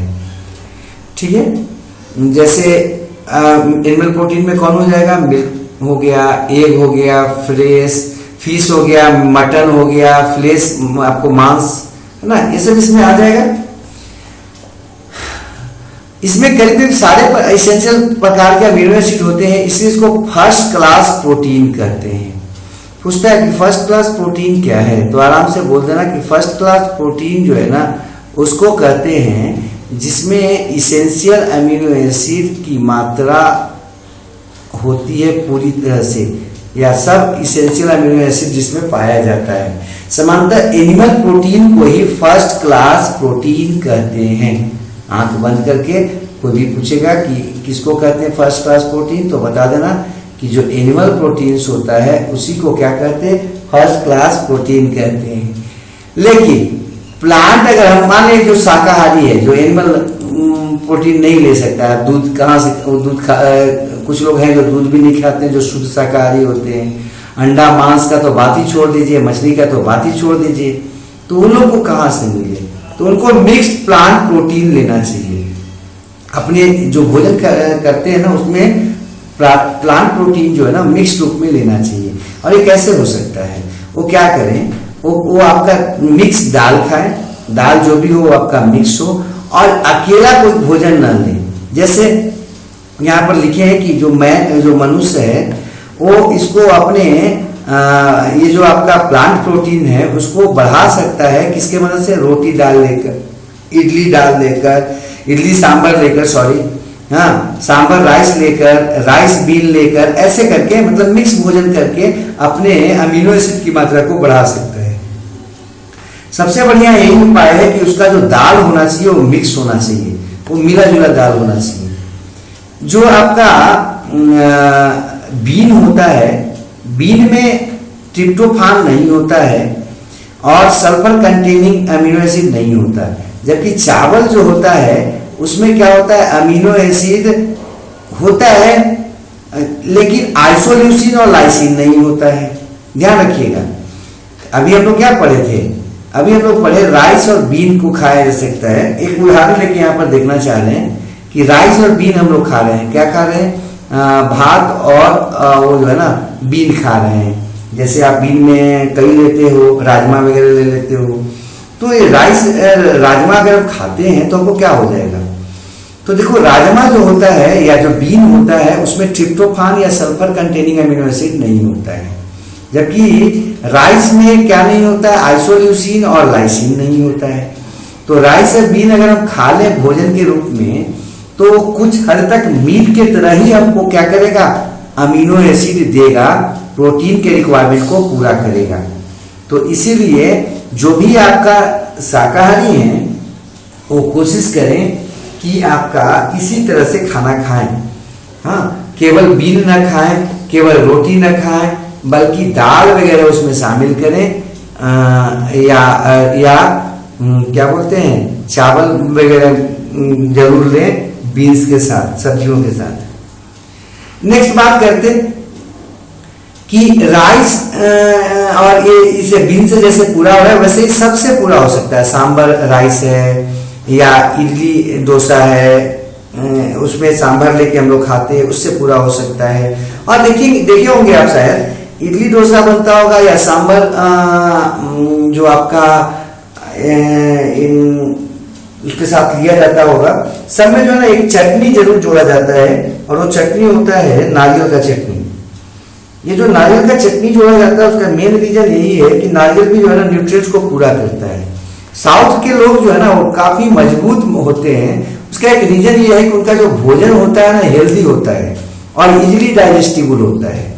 जो भी वो भोजन करते हैं ना वो काफी आसानी से पच जाता है और काफी ज्यादा उसमें न्यूट्रिएंट्स होता है, तो उनको एनर्जी का कमी नहीं होता है।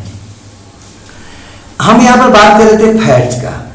फैट जो होता है वो आपका रोज अगर हम चाहें तो मतलब रोज के आधार पर बात करें तो 50 ग्राम रोज हमको चाहिए और करीब 10 से 25% एनर्जी जो है ना हमको फैट से मिलता है।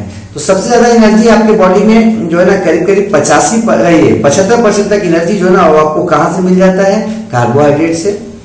करीब 15% जो है ना एनर्जी आपको कहाँ से मिल जाता है, प्रोटीन से। और डेली रिक्वायरमेंट का करीब 10 से 25% एनर्जी जो है ना वो आपका फैट से मिल जाता है। पर्सन जो है जो आपका ज्यादा वर्क करता है, हार्ड वर्क करता है, जो उसको कहाँ से मिलता है, तो जो हार्ड वर्क करेगा उसको ज्यादा एनर्जी जो है ना वो फैट से निकालता है, वसा से निकालता है। इसलिए वैसे लोग जो आपका ज्यादा मेहनत करते हैं वो तो आराम से घी तेल पचा लेते हैं, लेकिन वैसे व्यक्ति जो आपका जो है ना क्या करता है, घी तेल जो है ना कम वैसे व्यक्तियों को घी तेल कम खाना चाहिए जो आपका क्या करता है, मेहनत कम करता है, क्योंकि उनको डाइजेस्ट करने में दिक्कत हो जाएगा। तो यहाँ पर हम लिखे हैं इस बात को कि वैसे व्यक्ति जो हार्ड फिजिकल वर्क करते हैं वो आपका क्या कर सकते हैं,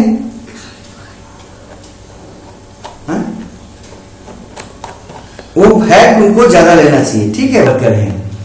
स्पॉट पर्सन वाले लोग भी जो है ना वो आपका खा सकते हैं। कहा बायोलॉजी में कहा ये यहाँ तक जाता है कि अगर किसी को मारना है या किसी को बर्बाद करना है तो उसको रोज जो ना घी खिलाओ 1 चम्मच। अगर वो ऑफिस गोइंग पर्सन है, ऑफिस जाने वाला व्यक्ति है, ज्यादा शारीरिक मेहनत नहीं करता है, तो उसको अगर रोज एक चम्मच घी खिलाया जाए तो आदमी मर जाएगा आराम से। क्यों मर जाएगा भाई, तो इसलिए मर जाएगा क्योंकि वो जो है ना वो काम तो करता नहीं है, ज्यादा हार्डवर्क तो करता नहीं है और फैट लेगा घी के रूप में, तो आपको क्या होगा, उसको हर्जा करेगा। लेकिन वही घी अगर खिला दिया जाए वर्कर को, रोज जो है ना आपके यहाँ क्या कर रहा है, घर में आके काम कर रहा है, लेबर है वो, या कोई माउंटेनियर है या धावक है, एथलीट है, स्पॉट पर्सन है, तो उसको क्या करेगा, वो बहुत फायदा करेगा वो। अब हम आगे बढ़ते, नेक्स्ट जो बात है वो है आपका यहाँ पर एक बात लिखी है, थोड़ा सा इसको ध्यान रखिएगा कि जो भी व्यक्ति आपका ऑफिस गोइंग है या नॉर्मल व्यक्ति है उसको जो है ना सैचुरेटेड फैट को छोड़ देना चाहिए। हाँ, ये बात दिमाग में रखिएगा। अभी हम यही बात बोल रहे थे कि जो बोल रहे थे उसी को यहाँ पर लिखे हैं कि a person should avoid saturated fat like butter, ghee, animal fats, चर्बी जिसको बोलते हैं, या रेड मीट, ये सब नहीं लेना चाहिए उसको जो आपका ऑफिस गोइंग पर्सन है। लेकिन जो साइकिल खूब चलाता है रोज 10-15 किलोमीटर, जो है ना रोज मजदूरी करता है, उसको कोई दिक्कत नहीं है, वो खूब ले। अगला बात करते हैं बैलेंस डाइट का। बैलेंस डाइट क्या है? वैसा भोजन जिसमें आपका vitamin, mineral, fat, carbohydrate, protein सबकी प्लस रफे सबकी मात्रा पर्याप्त कंसंट्रेशन में हो। हाँ, सब पर्याप्त हो, अमाउंट में हो, तो जो डेली एनर्जी रिक्वायरमेंट को भी फुलफिल करता हो और क्या करता हो, आपके बॉडी के क्या बोलते हैं जो एक्टिविटी है उसको भी मेंटेन करके रखता हो, तो उसको कहते हैं आपका बैलेंस डाइट। तो वैसा भोजन जो आपके बॉडी के डेली रिक्वायरमेंट को पूरा करता हो, एनर्जी के लिए, नॉर्मल ग्रोथ में मदद करता है, हेल्दी लाइफ में मदद करता है, उसको कहते हैं बैलेंस डाइट। ठीक है, बैलेंस डाइट जो होता है इससे कुछ जो है ना वो आपका भोजन बच भी जाता है, इमरजेंसी में भी बचा आपका जमा हो जाता है बॉडी में। मतलब वो इतना होता है कि आपको आराम से जिंदा रख सकेगा, आपके सारे के सारे गतिविधियों को पूरा कर सकेगा। अब इसी में हम बैलेंस डाइट में क्या क्या रखेंगे, तो पढ़े अभी कार्बोहाइड्रेट 500 ग्राम चाहिए, ठीक है, फिर प्रोटीन चाहिए, फिर आपको फैट चाहिए, कौन कितना चाहिए वो आपको पढ़े, वो सब पर्याप्त मात्रा में हो। प्लस हम लोग ये भी पढ़े थे कि कौन सा मिनरल्स कितना रोज चाहिए, कौन सा विटामिन कितना रोज चाहिए, आरडीए, तो ये सबको मिला दिया जाए अगर और वैसा भोजन तैयार किया जाए जिसमें सबकी मात्रा पर्याप्त हो, तो ये कहलाता है बैलेंस डाइट। अगला है न्यूट्रिशनल इम्बैलेंस। न्यूट्रिशनल इम्बैलेंस क्या है? अगर जो है इनएडिक्वेट न्यूट्रिएंट लेते हैं हम, मतलब अपर्याप्त न्यूट्रिएंट्स लेते हैं, तो हमको जो डिजीज होता है या जो हमको समस्या होता है वो कहलाता है न्यूट्रिशनल इम्बैलेंस। अब इनएडिक्वेट में दोनों हो सकता है, ज्यादा भी और कम भी, ठीक है। अगर आप ज्यादा लेते हो तब क्या होगा, कम लेते हैं तब क्या होगा, ये दोनों को अलग अलग देख लेते हैं। तो नीचे हम लोग शुरू करते हैं, diseases due to nutritional deficiency. अगर हम इनसफिशिएंट न्यूट्रिएंट लेते हैं लंबे समय तक, तब जो आपका रोग होगा उसको कहते हैं न्यूट्रिशनल डिफिशियंसी डिजीजेज। ये भी आपका कई प्रकार का होता है, जिसमें एक सबसे प्रमुख है कावासक्योर। कावासियोर जो है, कावासियोर जो है, ये आपका क्या होता है, प्रोटीन के कमी से होता है। जब हम प्रोटीन कम लेते हैं तो कावासियोर होता है। और इसमें क्या होता है कि आपका बच्चा जो होता है उसका ग्रोथ ठीक से नहीं होता है। सामान्यतः ये बच्चों में 1 से 3 साल की उम्र के समय में होता है। और उसको कैसे पहचानेंगे कि उसको हो गया है, तो उसका पेट जो है ना बाहर की तरफ उभरा हुआ होगा, आंख जो होगा वो लगेगा जैसे आंख जो है ना आईबॉल से बाहर निकलने, आईबॉल जो है ना वो आपके जो ऑर्बिट है, आई ऑर्बिट है, उसमें से बाहर निकलने वाला है। मतलब एकदम उभरा हुआ, आंख बाहर की तरफ निकला हुआ, पेट बाहर की तरफ निकला हुआ। और क्या उसका है खासियत कि उसमें जो है ना पैर जो है ना थोड़ा स्वेलन होगा, पैर फूला हुआ होगा, ठीक है। उसके बाद है इसका अगला बात कि इसमें आपका जो है जो विकास, मानसिक विकास है वो पूरा नहीं हो पाएगा। वो मानसिक रूप से विकसित नहीं होगा। प्लस उसमें भोजन लेने की क्षमता कम होगी, मतलब खाना खाना नहीं चाहेगा वो बार बार, वो हमेशा भूख की कमी का बात करेगा।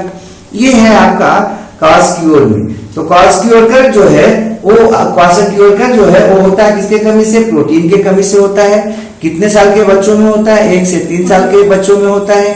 इसका लक्षण आपको आराम से पता लग जाएगा, पेट फेंका हुआ है, पूरा पेट फेंके हुए है, ठीक है। आंख जो है ना एकदम लगा कि अब निकला कि तब निकला। प्लस पैर जो है ना सूखा हुआ होगा, लेकिन नीचे के जो हिस्से उसके हैं वो आपके फूले हुए होंगे। तालू वगैरह जो आप देखोगे या नीचे जो आपका सोल जिसको बोलते हैं, तो ऊपर से उसको देखोगे ना तो ऊपर से वो पूरा लेयर के आपका फैला हुआ जैसा है, ठीक है। नेक्स्ट है मैरस्मस। मैरस्मस जो होता है वो आपका प्रोटीन और कैलोरिक वैल्यू वाले जो आपके भोजन है उनके कमी से होता है, और इसलिए इसको प्रोटीन एनर्जी माल न्यूट्रिशन कहते हैं, पेन कहते हैं। तो प्रोटीन के कमी से कौन हुआ था? क्वाशकॉर्कर, ठीक है। प्रोटीन और कार्बोहाइड्रेट या एनर्जी के कमी से, फैट और कार्बोहाइड्रेट कम ले रहे हैं, तब जो रोग होगा तो उसका नाम है मैरस्मस। मैरस्मस समानता जो है एक वर्ष तक के बच्चों को होता है, जबकि क्वाशकॉर्कर जो होता है वो 1 वर्ष से शुरू होता है और ऊपर तक के बच्चों को होता है। दोनों में अंतर समझ लीजिएगा, एक केवल प्रोटीन के कमी से हो रहा था, एक प्रोटीन और एनर्जी दोनों के कमी से हो रहा था। इसका इंपॉर्टेंट लक्षण क्या है? तो पहला तो कि एनर्जी जो उसका स्किन होगा, जिस बच्चे को होगा वो उसका जो है ना वो क्या होगा, स्किन सूखा हुआ और पतला जैसा नजर आएगा। क्यों ऐसा होगा? उसका चमड़ा पकड़िएगा तो एकदम पतला लगेगा, जैसे आप चमड़ा के नीचे एकदम पतला है, वो कवर जाएगा, ऐसा कुछ। क्यों भैया? क्योंकि उसके चमड़े के नीचे जो फैट लेयर हम लोग में पाया जाता है, एडिपोज टिश्यू जिसको बोलते हैं, वो नहीं रहता है उसमें। तो जब वो नहीं होगा तो उसका स्किन क्या होगा? एकदम पतला होगा। प्लस रिब्स जो होंगे उभरे हुए होंगे, रिब्स जो होंगे बाहर की तरफ निकला हुआ। छाती जो है ना, जैसे उसका चेस्ट रीजन देखेंगे तो पूरा रिब्स जो है ना बाहर से गिना जाएगा, नजर आ जाएगा, ठीक है। और जो आपका पैर वगैरह होगा, वो पैर हाथ जो होगा उसका एकदम पतला होगा, एकदम पतला होगा। लेकिन उसमें क्वाशकॉर्कर में बोले थे कि पैर थोड़ा पतला होगा, लेकिन नीचे के जो पैर के हिस्सा है वो क्या बताए थे आपको? वो आपका फूला हुआ होगा। यहाँ पर क्या है? सब सूखा हुआ होगा, लगेगा लीन थीन एकदम, खाली जो है ना उसका बॉडी का पेटी का इलाका नजर आएगा उसका, ठीक है। बाकी सब एकदम पतला दुबला है, एकदम लगेगा केवल हड्डी है बस। वो आपका मानसिक रूप से क्या होगा? अविकसित होगा, मेंटली रिटार्डेड होगा वो, और डायरिया इसको होगा, बार बार पेट खराब होता है। तो अधिकांश बच्चों में ऐसा रोग होता है जब वो आपके 1 वर्ष तक के बच्चे होते हैं, अगर उनको ठीक से दूध न पिलाया जाए, और तो और उनको जो है ना वो आपका साइड से कोई 6 महीने के बाद साइड से कोई जो है ना सप्लीमेंट्स न दिया जाए, जैसे आपका पानी हो सकता है अथी का दाल का, या फिर जो है ना माड़ हो सकता है, या फिर जो है ना कुछ आपका कार्बोहाइड्रेट भोजन हो सकता है, दलिया वगैरह नहीं दिया जाए, तो उनको ऐसा कुछ होता है। अगला है नेक्स्ट है diseases due to excess nutrition. अगर ज्यादा खाएंगे तो क्या होगा? देखो, ज्यादा खाएंगे तो एक ही आपको लाइन में बता दें, ज्यादा खाना जो है वो फीमेल डॉग के जैसा काम करता है। वो आपको क्या करता है? 10-12 बच्चे देंगे, मतलब समझ रहे हो ना, वो आपको क्या होने वाला रोगों का खान बना देगा आपके शरीर को। उसमें सबसे पहला जो रोग है वो ये है कि आपके ब्लड में कोलेस्ट्रॉल की मात्रा बढ़ जाएगी। ये ओबेसिटी के पहले भी हो सकता है। कुछ लोग कहना है कि अगर मोटा होंगे तब ना ऐसा होगा। नहीं, मोटापा जरूरी नहीं है कि कोलेस्ट्रॉल का मात्रा आपके ब्लड में ज्यादा हो जाए तो मोटापा भी हो। मोटापा के पहले का ये लक्षण है, आपके ब्लड में कोलेस्ट्रॉल का मात्रा बढ़ जाएगा। कोलेस्ट्रॉल का मात्रा जब बढ़ जाएगा तो ये कब होता है?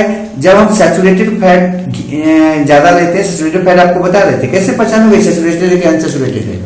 देखो, सैचुरेटेड फैट जो होता है रूम टेम्परेचर पर वो सॉलिड होता है, ध्यान रखना है। कोई भी वैसा आपका लिपिड या फैट जो रूम टेम्परेचर पर क्या है भाई, आपका सॉलिड रूप में है, सेमी सॉलिड या सॉलिड रूप में है, तो समझ लो कि वो क्या है? सैचुरेटेड फैट है। लेकिन अनसैचुरेटेड जो फैट होता है, जिसको ऑयल बोल रहे हैं हम, वो क्या होता है? वो आपका रूम टेम्परेचर पर लिक्विड फॉर्म में पाया जाता है। ये पहचान है। तो सैचुरेटेड फैट खाने वाले को सबसे पहला जो रोग होता है वो होता है कि उनके कोलेस्ट्रॉल लेवल बढ़ जाता है ब्लड में।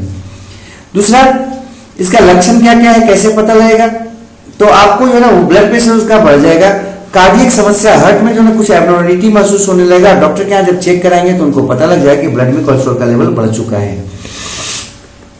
अब इसका उपाय क्या है? तो वैसे व्यक्ति जो है वर्क करे, हार्ड वर्क करे, और वो जो है ना फैटी जो आपका फैट जो है सैचुरेटेड फैट वो कम से कम लें। नेक्स्ट है ओबेसिटी। ओबेसिटी जो है ना दूसरा रोग है मोटापा, ये आपका अगर लगातार आप खाते रहेंगे फैट तो धीरे धीरे कोलेस्ट्रॉल का लेवल बढ़ा, उसके बाद धीरे धीरे मोटापा आ जाता है। मोटापा में क्या होता है कि बॉडी वेट बढ़ जाता है फैट के बढ़ने के कारण। और ये समानता मोटापा होने का कारण केवल जो है ना फैटी भोजन ही नहीं है, बल्कि खूब शुगर वगैरह भी खाएंगे तो आपको होगा। मतलब खूब चावल खा रहे हैं, खूब रोटी खूब खा रहे हैं, तो ज्यादा खाएंगे, काम कम करेंगे तो क्या होगा, फैट के रूप में जमा होगा वो। हाँ, कुछ लोग जो है ना हनी खाते हैं कि हनी खाने से क्या होता है, ताकत मिलता है, बॉडी ठीक रहता है और काम करेंगे नहीं, तो हनी क्या होगा, जाके वो अंततः स्टोर होगा फैटी एसिड के रूप में, फैट के रूप में। तो कोई भी हाई कैलोरी वैल्यू का भोजन करोगे और काम कम करोगे तो आप क्या हो जाओगे, धीरे धीरे मोटा हो जाओगे, ओबेसिटी से आप ग्रसित हो जाओगे। और ये जब आता है तो बॉडी वेट बढ़ जाता है, आप आपके हाइट के अनुसार बॉडी वेट नहीं रहेगा, वो ज्यादा हो जाएगा, आपका ब्लड प्रेशर बढ़ जाएगा, कार्डियक डिसऑर्डर्स होंगे, है ना, हार्ट के कुछ समस्याएं आपको उत्पन्न होने लगेंगी, और तो और डायबिटीज के लक्षण आ जाएंगे। डायबिटीज जो है ना आपका होना शुरू हो जाएगा।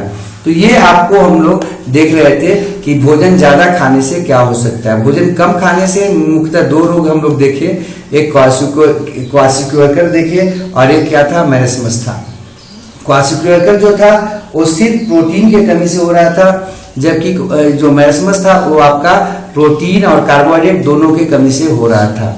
तो ये आपका, तो यहाँ पर हम डाइजेस्टिव सिस्टम समाप्त कर लिए हैं।